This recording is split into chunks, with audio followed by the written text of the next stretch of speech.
চলতি বছরে বানরের উপদ্রব মাত্রা অতিরিক্ত বেড়ে গেছে, কিন্তু বন দপ্তরের কোনো ভূমিকা নেই। বানরের উৎপাতে সোনামুড়া গ্রামীণ এলাকার অধিকাংশ পরিবার এখন একেবারে দিশেহারা। বানরের উৎপাতে গ্রামীণ এলাকার অধিকাংশ পরিবার এখন একেবারে দিশেহারা। ভোরের আলো ফোটার সঙ্গে সঙ্গে শুরু হয় দলে দলে কৃষি জমিতে বা বাড়ি ঘরে হামলা। এমন দৃশ্য বিগত বছরগুলিতেও কমই ছিল, কিন্তু চলতি বছরে লক্ষ্য করা যাচ্ছে বানরের উপদ্রব মাত্রাতিরিক্ত বেড়ে গেছে, কিন্তু বন দপ্তরের কোনো রকম ভূমিকা নেই। এই অবস্থা চলতে থাকলে আগামী দিন কৃষিকাজ করাটা বড়ই কষ্টকর হবে চাষিদের।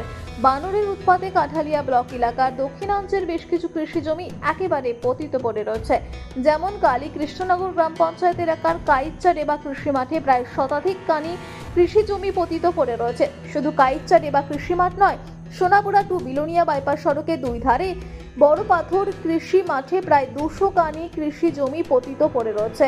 অপরদিকে যারা কিছু কিছু লুঙ্গা জমিতে আমন ধান করেছে, সেগুলিও বানরের সন্ত্রাসের কারণে এখন আর ধান কাটা বড়ই কষ্টকর হবে।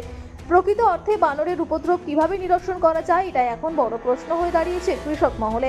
আজ সকালবেলায় সংবাদকর্মীকে কাছে পেয়ে একাধিক ব্যক্তি তাদের অভিযোগ ব্যক্ত করেন। তারা বলেন, বাড়ি ঘরে কোনো রকম সবজি রাখা যায় না, সবকিছু খেয়ে ফেলে, বাধ্য হয়ে চড়া দামে বাজার থেকে ক্রয় করতে হয়। নিজের উৎপাদিত সবজি খাওয়া এখন বড়ই কষ্টকর হয়ে দাঁড়িয়েছে একমাত্র বানরের উৎপাতের কারণে।